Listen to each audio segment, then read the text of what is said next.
Hey guys, Brownie here. In light of the situation we're in terms of trying to manage the psychology of the pandemic, I just wanted to offer a few thoughts. How's this good? Is this, I think I'm better looking when I stand over here. Anyway, okay. First of all, you guys are doing great. Um, everyone's affected by this. Everyone's energy, everyone's ability to kind of stay in a positive place and manage the anxiety that goes with this. And you guys have been, a real rudder for your kids in the storm and for each other. So thank you for how positive and authentic and hard you've worked through all of this. A few thoughts just in terms of trying to help our kids to deal with it. One, and they always look sideways at me when I say this, but we're going to be better off probably if we lower the bar a little bit right now in terms of what's expected. Like if a world-class sprinter runs a 9.5 into a 10 meter per second headwind, he knows not to be upset about it because just those conditions don't allow you to do much better than that. And that's where we're at right now. And what's happening with a lot of these kids is like they're getting home at night and like you, like they're exhausted, and the idea of sitting down and doing 2 or 3 or 4 hours of work paralyzes them because they're thinking about that, the big chunk of, or big mountain of work that they're trying to do. So if you lower the bar and you say, okay, like my goal is to get home, maybe I'll have a quick nap and then I'm gonna open my books. Because if the goal is just to open your books, most people confidently are going to get that far. But once you get into it and you start to do a few questions or do a little bit of the reading and get into a rhythm, there's a better chance that you're going to get more done rather than saying I've got to get 4 good hours of work in, because right now they're just not even getting started there. So just recognizing and this is not. It's not that we're not holding them accountable for their effort, but rather acknowledging that they're probably dealing with about 60 to 70% of the energy and focus that they normally have. They probably seem more distractible, now than they would ordinarily be. They probably seem more emotional, closer to that threshold to where they break down.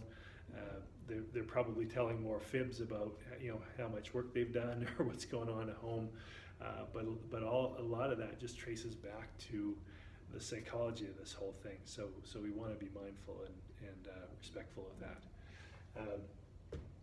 The other thing is, again, the more we think kind of too long term, the more overwhelmed kids are going to feel. And so like a one drill at a time, one question at a time, one day at a time mentality, it's going to be a lot healthier for them.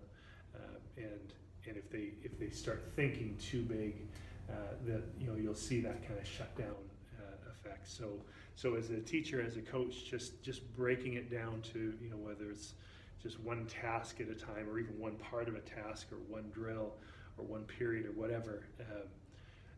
One at a time, smaller chunks mentality is going to bear more fruit for us right now.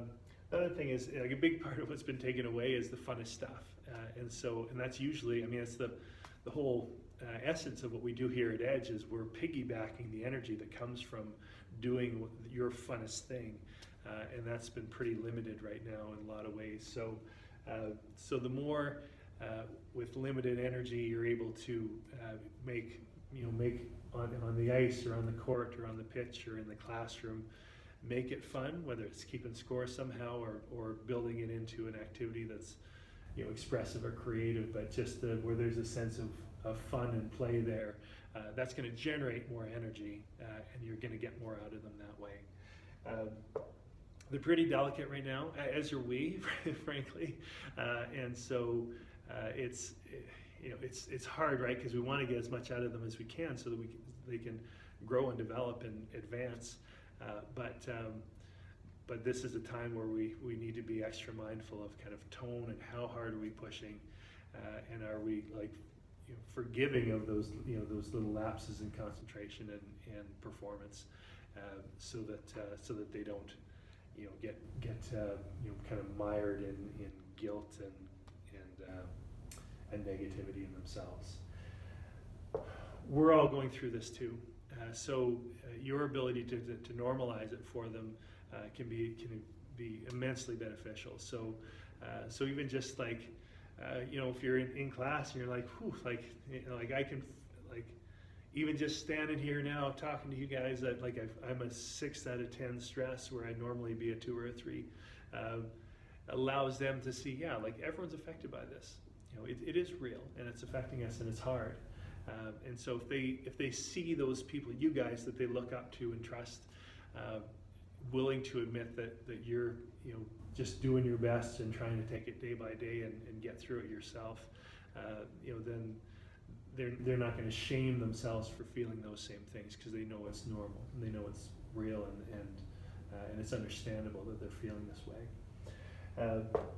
And finally, and I feel almost guilty saying these things, because I think you guys, I look at my list, I'm like, you guys are the experts at doing these things. But yeah, in crisis counseling, they say that crisis management is different from therapy, in that therapy, you go in and you try and get to the source things, but in crisis situations, you go in and you just try to restore hope.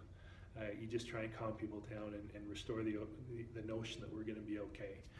And so, keep in mind that there's a voice in a lot of people's minds right now on a loop saying, it's not going to be okay, I'm not going to get through this, I can't handle this, like those kinds of things. And so, and it's repeating itself. And so recognize that that's what we're competing against, in their heads, in our heads.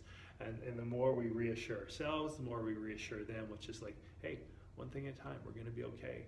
I believe in you. You're going to be all right. You're going to get this.